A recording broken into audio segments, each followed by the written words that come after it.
Okay, so let's start करते हैं।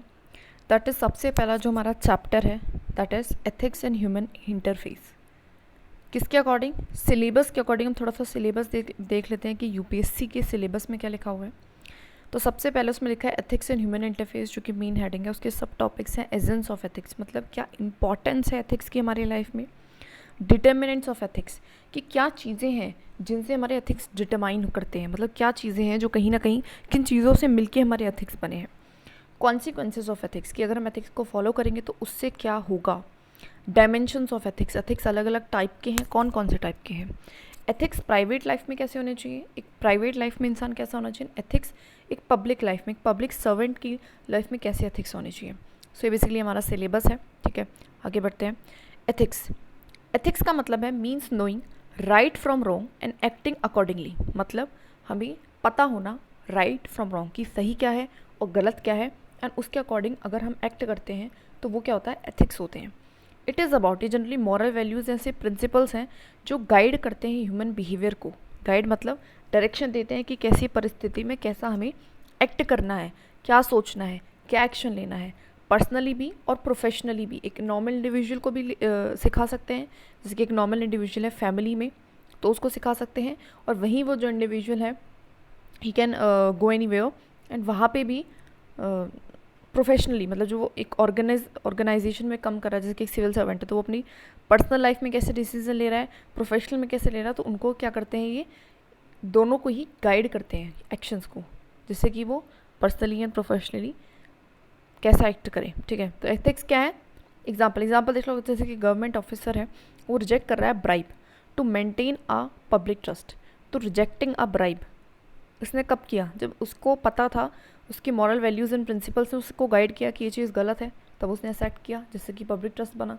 ठीक है, तो इसी चीज़, तो एथिक्स क्या है, इनको दोबारा से अगर रिवाइज करें तो एथिक्स का मतलब क्या है। एथिक्स का मतलब ना क्या है, नोइंग राइट फ्रॉम रॉन्ग, गलत और सही का अंतर, एंड एक्टिंग अकॉर्डिंगली। ठीक है, उसके बाद हमने क्या देखा था, दैट ये हमारे ऐसे मॉरल वैल्यूज़, ऐसे प्रिंसिपल्स हैं जो कि क्या करती हैं, गाइड करते हैं ह्यूमन बिहेवियर को इन a good manner.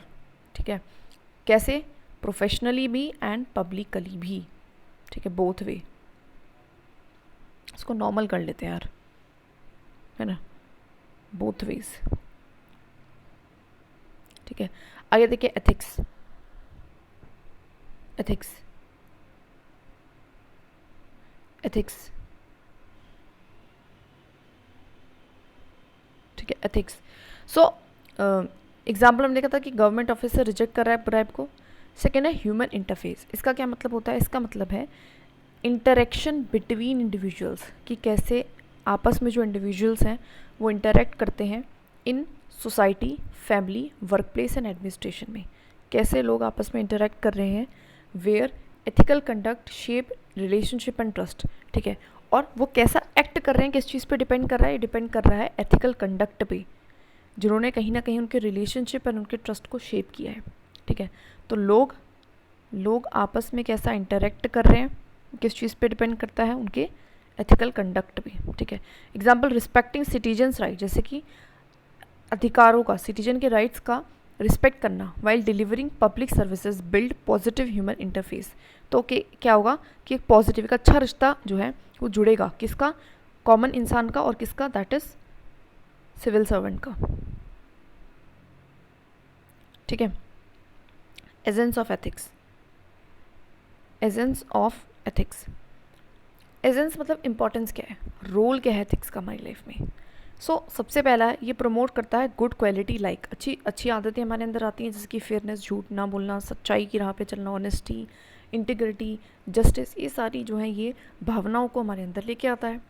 Foundation, trust and harmony in society, एक फाउंडेशन रखता है किस चीज़ की, trust and harmony in society. जब हर एक इंसान, individual is a part of a society, और हर एक इंसान अपनी जगह क्या रहेगा, कैसा रहेगा, वो बहुत ही ऑनेस्ट रहेगा, वो बहुत ही अच्छा रहेगा और फेयर रहेगा, इंटीग्रिटी होगी उसके अंदर, सही काम करेगा, गलत काम नहीं करेगा, हर एक इंसान। तो क्या सोसाइटी में ऑटोमेटिकली हार्मनी आएगी, पीस आएगा, है ना, क्राइम्स कम हो जाएंगे, फाउंडेशन, ट्रस्ट आएगा। Bridges individual conduct and social good, मतलब इंडिविजुअल का कंडक्ट, मतलब इंडिविजुअल क्या करता है और सोसाइटी का किस चीज़ में भला है, उस चीज़ के बीच का जो अंतर है उसको वो कम करेगा। वैसे इंडिविजुअल का भला है कि भैया मैं तो, ये मेरा एक छोटा सा प्लॉट है, इस पर बहुत सारे दैट इज़ पेड़ लगे हुए हैं, मैं क्या करूँ उस पूरे पेड़ को काट दूँ और यहाँ पे क्या करूँ, कुछ भी मतलब कर लूँ, कुछ दुकान लगा लूँ, घर बना लूँ, ऐसे करके। ठीक है, ये तो था इंडिविजुअल सोसाइटल। लेकिन अगर उसके अंदर एथिक्स है तो उसको पता है कि नहीं नहीं नहीं, ये चीज़ गलत है, अगर मैं सारे पेड़ काट दूंगा तो कहीं ना कहीं हमारे एनवायरनमेंट का नुकसान होगा, सोसाइटी का एज अ होल नुकसान होगा। तो उसने क्या करा कि आधे प्लॉट पे तो वो क्या करेगा, बना लेगा घर, और आधे पे लगा लेगा पेड़ ही। तो उससे क्या हुआ, जो गैप था सोशल कंडक्ट और इंडिविजुअल गुड में, वो क्या हुआ, सोशल गुड इंडिविजुअल गुड में, उसको कम किया गया। क्यों? क्योंकि इंसान एथिकल है। एग्जाम्पल, महात्मा गांधी जो है वो बात करते हैं trust that is Satya and non violence अहिंसा, जो कि इलस्ट्रेट करता है कि क्या एजेंस है, क्योंकि उनके अंदर एथिक्स की, दैट इज़ वाई उन्होंने नॉन वायलेंस जैसी चीज़ों को प्रमोट किया। ठीक है, तो क्या एजेंस ऑफ एथिक्स का मतलब क्या, रोल क्या एथिक्स का, तो रोल क्या है हमारे एथिक्स का, भाई अच्छी वैल्यूज़ इंसान में आती हैं, सोसाइटी का अच्छी हारमोनी एंड ट्रस्ट बिल्ड होता है, एंड जो इंडिविजुअल गुड है एंड जो सोसाइटल गुड है उसके बीच का जो डिफरेंस है वो कम होता है। एग्जाम्पल, महात्मा गांधी का देखा था कि किस तरीके से उन्होंने नॉन वायलेंस एंड ट्रुथ का सपोर्ट करा। Then determinants of ethics. Determinants of ethics का मतलब है कि किन चीज़ों से मिलके बना है हमारा एथिक्स। ठीक है, एथिकल बिहेवियर डिपेंड ऑन, कि किन चीज़ों पे हमारा जो है एथिकल बिहेवियर डिपेंड करता है। सबसे पहला है इंडिविजुअल वैल्यू। जो पर्सन है उसके एथिक्स कैसे होंगे, वो उसके खुद के वैल्यूज़ कैसे हैं, पर्सनल बिलीव्स क्या हैं, क्या वो सोचता है, क्या वो एक्ट करता है, इन सारी चीज़ों से शेप होंगे। सेकेंड है सोशल कल्चरल नॉर्म्स, और किन चीज़ों से हो सकते हैं कि सोसाइटी कैसा है, आपका कल्चर का है। जैसे कि एग्जांपल, इंडियन ट्रेडिशंस में आपको रिस्पेक्ट करनी पड़ती है ओल्ड एल्डर्स की, एंड दैट इज़ वाई हमारे यहाँ पर एथिकल क्या है कि हम किसी भी एल्डर का ना नाम लेके नहीं बोलेंगे, राइट। लेकिन फॉरेन में वो चीज़ नहीं होती है, वहाँ पे नाम लेके बोलते हैं। तो सोसाइटी एंड कल्चर भी बहुत बार डिसाइड करता है कि क्या सही है और क्या गलत है एथिकली। लॉज एंड रेगुलेशंस, सो जैसे कि आरटीआई एक्ट है वो प्रमोट कर रही है ट्रांसपेरेंसी, या फिर आप कुछ भी कह लो, यहाँ पे आप लॉज में आप लिख सकते हो कि आपको, देखो एज एन इंडिविजुअल आपको क्या पता था कि रेड जो सिग्नल है उस पर रुकना है, लेकिन जब आपको कानून आया तो लोगों को पता चला, लोगों ने फॉलो करा, इसका मतलब उनको ये पता चला कि क्या सही है क्या गलत है।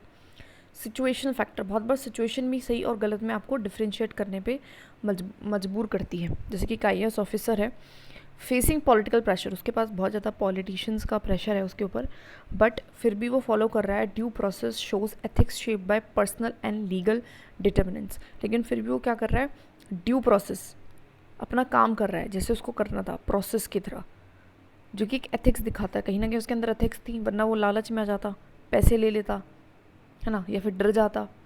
लेकिन उसने ऐसा नहीं करा, उसने क्या करा, उसने फॉलो करा अपने प्रोसेस को। पर्सनल एंड लीगल डिटर्मिनेंट्स, तो यहाँ पे क्या है, लॉ, एक तो लॉ उसको मजबूर कर रहा है काम करने के लिए, प्लस उसके खुद के भी पर्सनल विचार हैं।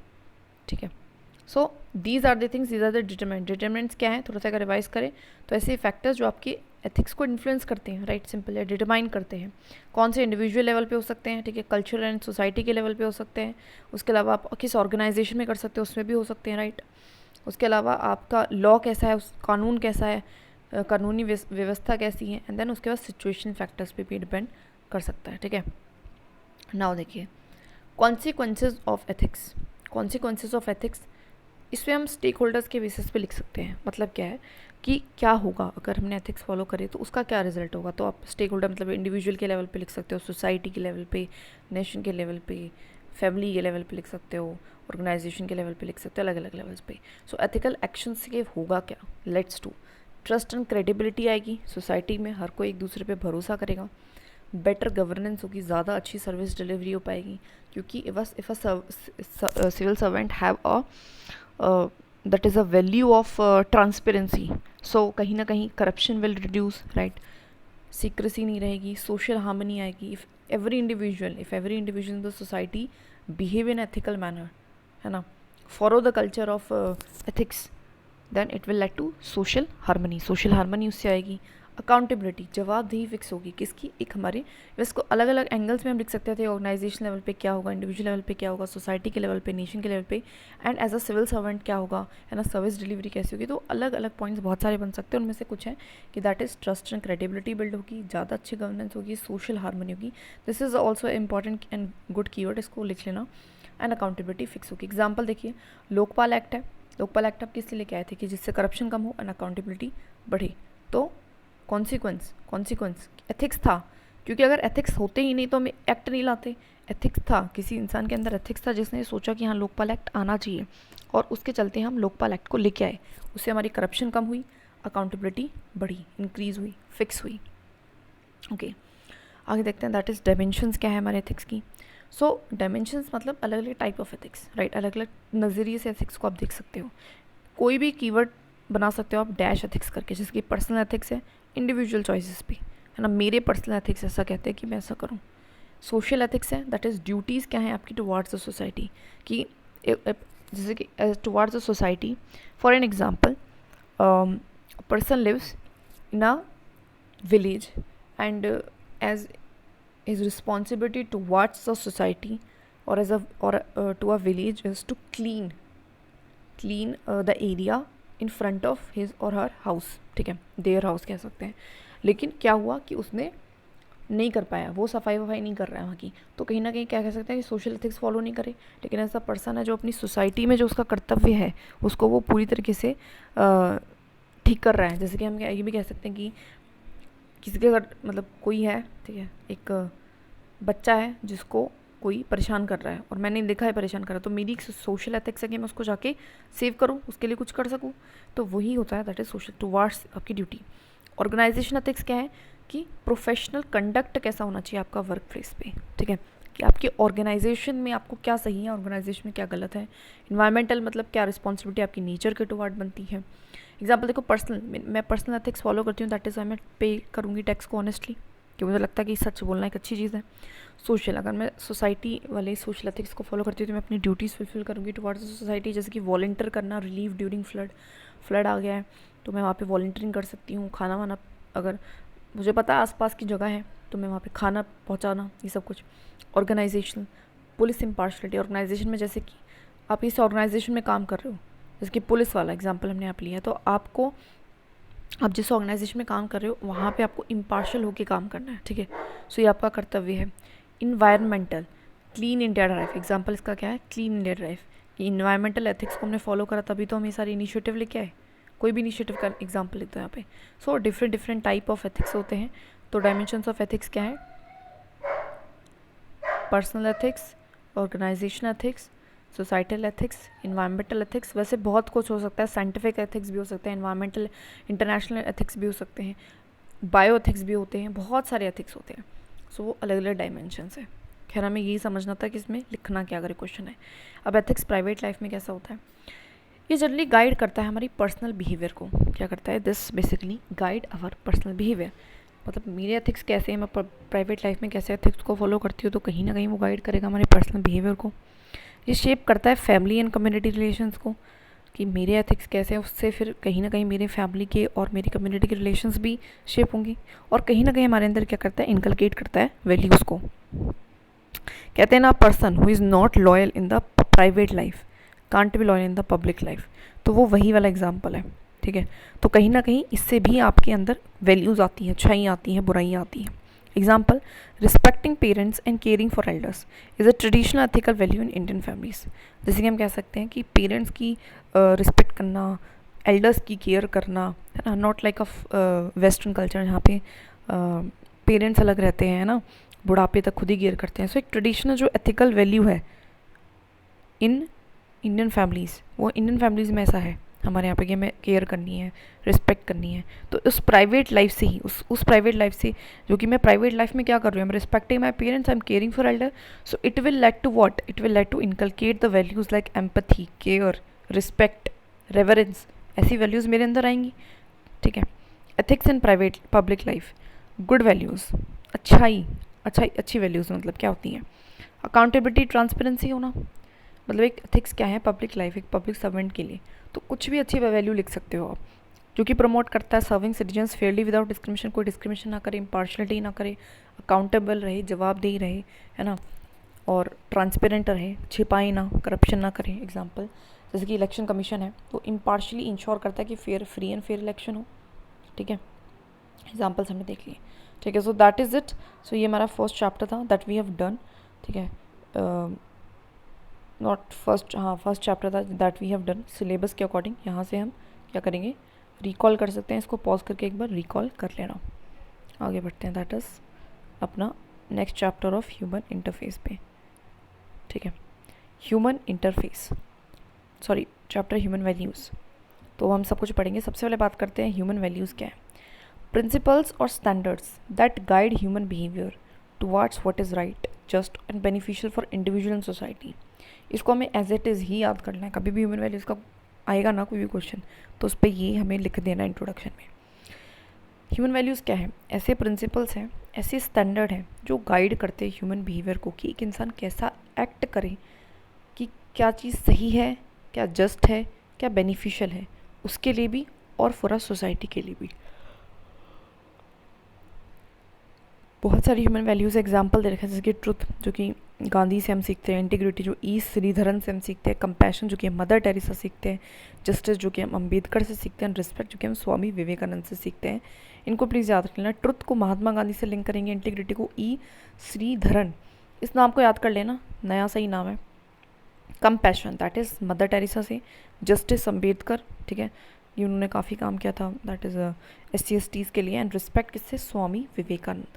ठीक है, सो ये सारी तो ह्यूमन वैल्यूज़ क्या हैं? ऐसे प्रिंसिपल्स हैं, ऐसे स्टैंडर्ड्स हैं जो कि गाइड करता है एक ह्यूमन को कि वो कैसा एक्ट करेगा, कैसा बिहेव करेगा। ठीक है ना, क्या जस्ट है, क्या सही है, क्या गलत है ना, क्या बेनिफिशियल है उसके लिए, सोसाइटी के लिए। तो ये ऐसे बिहेवियर्स होते हैं, ऐसे स्टैंडर्ड्स होते हैं, ऐसे प्रिंसिपल्स होते हैं। ठीक है, नाउ रोल ऑफ फैमिली। अब फैमिली का क्या रोल है हमें ह्यूमन वैल्यूज़ इनकलकेट करने में? तो ऑफकोर्स एक प्राइमरी एजेंट है सोशलाइजेशन का। आप सबसे पहले जो वैल्यूज़ सीखे हो कि गलत क्या है सही क्या, वो अपनी फैमिली से ही सीखे हो, है ना। पेरेंट एक तरीके से रोल मॉडल की तरह काम करते हैं, राइट। आप सबसे पहले सीखते हो, देखते हो, उनको ही देखते हो, उनसे ही सीखते हो, उनकी ही कॉपी करते हो, राइट। एग्जाम्पल, आप जॉइंट फैमिली में अगर आप रहते हो तो आपको बहुत कुछ सीखने को मिलता है, लेकिन कॉपरेशन, शेयरिंग, रिस्पॉन्सिबिलिटी, है ना। तो शेयरिंग जैसी भावना, कॉपरेशन जैसी भावना, रिस्पॉन्सिबिलिटी जैसी भावना आपको कहाँ से मिलती है? रोल ऑफ फैमिली से, फैमिली से ही सीखने को मिलती है। Role of society, community norms and traditions, community norms and traditions.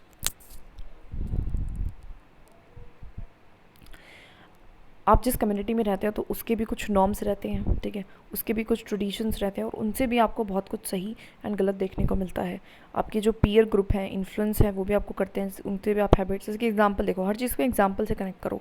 अब आप किस कम्युनिटी में रहते हो? Like I belong to Hindu community, और मेरे यहाँ पे जो ट्रेडिशन है दैट इज़ हम जनरली नेचर वर्शिप बहुत करते हैं, तो इट कहीं ना कहीं it inculcate the value of environmental ethics, हमें सिखा रहा है कि इन्वायरमेंट को प्रोटेक्ट करना है, इन्वायरमेंट को छेड़ना नहीं है ना। रिवर की पूजा मतलब रिवर को क्लीन रखना है। तो ये सारी चीज़ें हमें कहीं ना कहीं, हमें भी कुछ वैल्यूज़ हमारे अंदर इनकलकेट करती हैं। पीयर ग्रुप है तो मतलब रिलीजन करता है अपने आप पे। पीयर ग्रुप मतलब आपके आसपास रहता कौन है, आपके कुलीग्स क्या है, वो भी इन्फ्लुएंस करेंगे। अगर कोई कुलीग है, ठीक है, कुलीग है, फिर सी या कुलीग आपके साथ कोई काम कर रहा है, आप देखते हो कि मतलब ही इज़ अ पर्सन जो बहुत डेडिकेटेड है टुवर्ड्स वर्क, तो आप सीखते हो कि यार हम ही बन सकते हैं, है ना। अच्छी आदतें बुरी दोनों मिलती हैं। फेस्टिवल्स होते हैं, यूनिटी एंड टॉलरेंस हमें सिखाते हैं। जैसे कि दिवाली है एग्जांपल, दिवाली का एग्जांपल ले लेते हैं, ठीक है। दिवाली अब हमें क्या सिखा रहा है? दिवाली हमें सिखा रहा है कि बुराई पे अच्छाई की जीत, ठीक है। तो वो हम यहाँ पे लिख सकते हैं कि हम वहाँ से सीखते हैं कि आप अगर आप बुरे हो ना तो आपका अंत बुरा ही होने वाला है। दैट इज़ बुरे मत रहो, do not follow the bad values. बहुत कुछ हम सीखते हैं। आप कुछ भी एग्जांपल लिख सकते हो कि भैया रामायण से लिख सकते हो कि डिग्निटी ऑफ वुमेन पे के साथ गलत नहीं करना चाहिए, है ना। और झूठ बोलना और गलत काम करना, दूसरों की डिसरिस्पेक्ट करना कहीं ना कहीं क्या करता है? It will cause a bad result, ठीक है, and bad consequences. Now example लंगर है। लंगर आप लंगर जो होता है ना, जैसे दैट इज़ गुरुद्वारे में फ्री सर्विस चल रही है वहाँ पे, कि फ्री में कोई भी खाना खा सकता है। सो कहीं ना कहीं वो टीच कर रहा है, सर्विस की भावना सिखा रहा है किसको? दैट इज़ लोगों को, ठीक है, कि अपने बारे में मत सोचो, दूसरे के बारे में भी सोचो। अब इंस्टीट्यूशन, दैट इज़ इंस्टीट्यूशन, आपका स्कूल, ऑर्गेनाइजेशन, कोई भी वर्क प्लेस, कुछ भी आ सकता है। आप उससे क्या सीखते हो? जैसे कि आप क्या सीखते हो स्कूल में? जब आप थे तो आप डिसिप्लिन, एक टाइम से उठते थे, टाइम पे सोते थे, तो डिसिप्लिन सीखा। पंचुअलिटी आपने सीखी, पंचुअलिटी, है ना, you have learn the punctuality, कि आपको टाइम से हर एक काम करना है, टाइम से उठना है ना, टाइम से लंच करना है, टाइम से इस टाइम पे होगा, तो एक पंचुअलिटी आपके अंदर आई। होमवर्क, कॉपरेशन, कॉपरेशन, आप इतने सारे बच्चों के साथ बैठते थे, टीम वर्क, टीम प्रोजेक्ट्स भी हुआ करते थे, वो आपने करे, उससे आपको कॉपरेशन समझ में आया। वैल्यूइंग डिफरेंसेस, अब एक क्लास है उसमें बहुत सारे लोगों के अलग अलग ओपिनियन है, ठीक है, दीज आर स्टूडेंट्स, अब अलग अलग उनकी क्या है ओपिनियन है, तो आपने कहीं ना कहीं उनको वैल्यू करना सीखा, उनको रिस्पेक्ट करना सीखा, उनके प्रति टॉलरेंस की भावना आपके अंदर आई। हेल्दी कंपटीशन, क्लास में होता है ना कि कौन सबसे अच्छा परफॉर्म करेगा, जो सबसे अच्छा परफॉर्म करता है फिर इसको आइदर मैडम रिवॉर्ड करती थी या फिर कहते हैं ना कि क्लैपिंग कराना उसके लिए क्लास में। सो एक हेल्दी कंपटीशन कहते हैं ना, हेल्दी कंपटीशन की चीज़ हमें समझ। Other good values, other good values क्या है, that is other good values आपको समझ में भी आई, ठीक है। एग्जाम्पल कुछ भी लिख सकते हो आप इसमें अदर गुड वैल्यू में, आपको कि आपको क्या मिला, आपको क्या सीख के मिला, आपको कहीं ना कहीं टीचर से इंस्पिरेशन मिली, हार्डवर्क की इंस्पिरेशन मिली, है ना। Example RTI act promotes transparency, example है जैसे कि आरटीआई एक्ट है, वो क्या करता है, आप एक ऑर्गेनाइजेशन, हम बात करें that is as a civil servant, तो सिविल सर्वेंट है तो आपके यहाँ पे क्या है, आरटीआई एक्ट है, आपके ऑर्गेनाइजेशन में अगर आप काम कर रहे हो, आरटीआई मतलब दैट इज़ सीआईसी वगैरह में काम कर रहे हो, so it will lead to word, आपके अंदर एक वैल्यू आएगी दैट इज़ अ ट्रांसपेरेंसी की वैल्यू। क्रिएटिविटी, इनोवेशन भी आपने सीखा, क्रिएटिव एथिक्स कह सकते हैं उसे। लेसन्स आप क्या सीखते हैं lifes and teachings of great leaders से। देखिए बहुत सारे लीडर्स हैं रहे हैं, लेकिन मेन एग्जाम्पल जो है वो आपको 3 याद रखने हैं, that is Gandhi, Kalam and Nelson Mandela. क्योंकि बहुत ज़्यादा याद करने से आपके दिमाग में खिचड़ी पक जाएगी, तो ये 3 ही नाम है जो आपको याद रखने हैं। गांधी से हमने truth, non violence, self reliance सीखा, है ना, स्वराज, सत्य और अहिंसा, ठीक है, तो ये सी चीज़ें हमने सीखी। कलाम से हमने सीखी कि सिंप्लिसिटी, वो बहुत ही सिंपल इंसान थे एंड काफ़ी हार्डवर्किंग थे, काफ़ी मिसाइल्स वगैरह बनाई, वो सिंपल रहते थे बिल्कुल, एंड कितने विजनरी थे, was very visionary, specially youth से रिगार्डिंग वो बहुत ही विजनरी थे, ठीक है। नेल्सन जो मंडेला है, करेज के लिए वो काफ़ी जाने जाते हैं, एंड दैट इज़ फॉरगिवनेस के लिए भी वो बहुत ज़्यादा जाने जाते हैं। उन्होंने बहुत हिम्मत दिखाई, बहुत बड़ा एक स्ट्रगल उन्होंने करा, है ना, तो दैट इज़ वाई करेज के लिए हम लिख सकते हैं। Now lesson from the lifes and the teachings of reformers. अच्छा, क्या इसमें हम ग्रेट लीडर्स में कोई और नाम भी लिख सकते हैं? यस, इसका एग्जाम्पल हमने देखा था कि रामायण हुआ, महाभारत हुआ, है ना, बुद्धा, महावीरा, ठीक है, मोहम्मद, इन सब का भी हम क्या लिख सकते हैं, गुरु नानक, ये भी एक तरीके के लीडर ही ले, लोगों को लीड करा, तो इनके भी हम एग्जाम्पल्स लिख सकते हैं इनमें। बाकी इन तीनों को याद रखना है, ठीक है, गांधी, कलाम, मंडेला। रिफॉर्मर्स क्या रहे, रिफॉर्मर्स आपको पता है that is RRR, that is Raja Ram Mohan Roy. उन्होंने काफ़ी वुमेन राइट की बात करी, सती वगैरह जैसी प्रथा को बंद कराया। करेज, हिम्मत दिखाई, उनसे हम हिम्मत सीखते हैं कि किस तरीके से you can go against the society and bring a change, ठीक है। पोस्ट मॉडर्न एथिक्स पे हम कह रहे हैं ईश्वर चंद्र विद्यासागर, इनसे हमने क्या सीखा, वही एजुकेशन के ऊपर, उन्होंने women education and re marriage के ऊपर बहुत ध्यान दिया। तो किस तरीके से एक रिस्पेक्ट करते हैं वुमेन को सोसाइटी में, वुमेन की सोसाइटी में रिस्पेक्ट, इक्वलिटी को प्रमोट करना, जेंडर इक्वलिटी को स्पेसिफिकली प्रमोट करना, एक बदलाव लेके आना, एक सब क्रांति लेके आना, तो वो चीज़ें हमने यहाँ से सीखी। स्वामी विवेकानंद है जो कि सेल्फलेस सर्विस की बात करते हैं, वो कहते हैं कि service to the mankind is a service to God. इसका मतलब क्या है, दैट आपकी, अगर आप इंसान की सर्विस करोगे, है ना, बिना किसी सेल्फलेस होके बिल्कुल, तो आप समझ लो कि आप भगवान की ही सर्विस कर रहे हो। और इन्होंने काफ़ी वेलफेयर ऑफ द अदर्स की बात सीखी, तो हम इनसे क्या सीख सकते हैं कि किस तरीके से हम सेल्फलेस एक्शंस करें, सेल्फलेस सर्विस करें।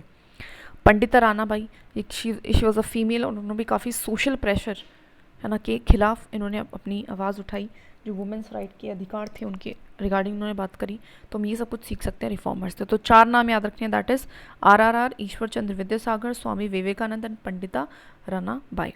ना बात करते हैं lessons on the lifes and teachings of administrators.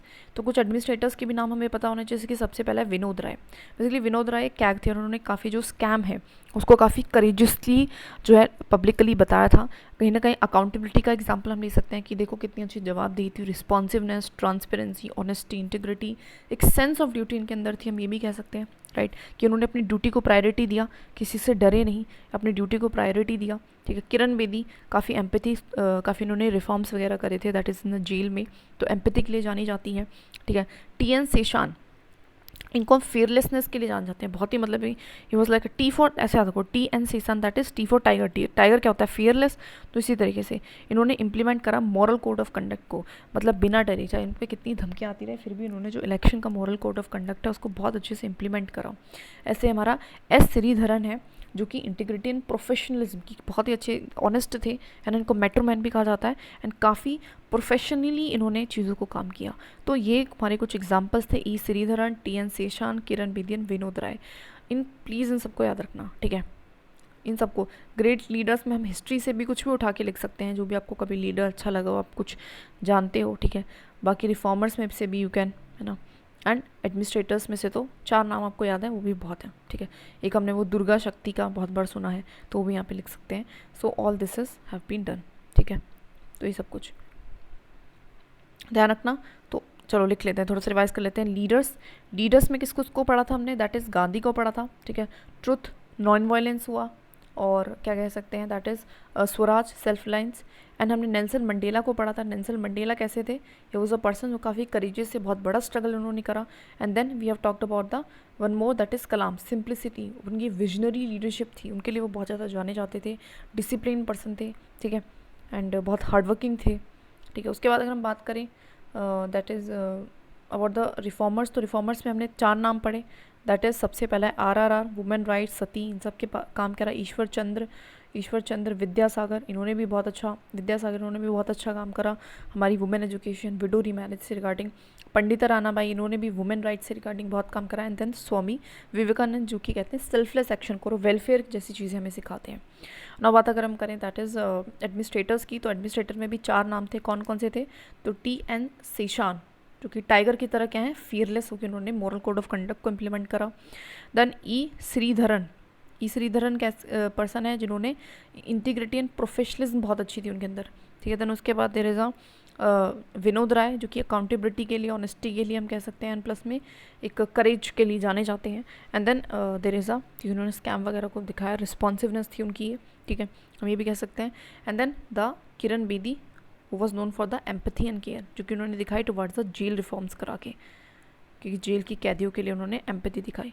So this is very very important. बाकी तो फिर भी ऐसा है कि बना के लिख सकते हैं, ठीक है। ह्यूमन वैल्यूज़ की जो डेफिनेशन है, इसको रट्टा डाल दो इसका क्या है। दिस इज़ प्रिंसिपल्स और स्टैंडर्ड्स, प्रिंसिपल या फिर ऐसे स्टैंडर्ड्स हैं जो कहीं ना कहीं करते हैं, गाइड करते हैं किस चीज़ को, ह्यूमन बिहेवियर को टुवार्ड्स, कि वो जस्ट हो, कि वो फेयर हो, है ना, कि वो अच्छा हो इंडिविजुअल के लिए भी एंड सोसाइटी के लिए भी। दोबारा कर लेते हैं, that is a principle standards जो गाइड कर रहे हैं ह्यूमन को। तो क्या करेंगे, प्रिंसिपल्स और standards that guide the human behaviour towards what is right, what is just and what is beneficial for individual and the society, ठीक है। तो प्रिंसिपल्स और standard that guide the human behaviour toward what is right, just and beneficial for individual. और truth के लिए Mahatma Gandhi, integrity Sreedharan, compassion Mother Teresa, and justice Ambedkar, and respect that is Swami Vivekananda. तो इनको normal है, तो हमें याद ही था। फैमिली का रोल देख लिया हमने, ठीक है, सोसाइटी का रोल देख लिया, फैमिली इंस्टीट्यूशंस का, एंड अपना ये सब कुछ भी हमने देख लिया। So we have done this 2 chapters in upcoming 30 minutes।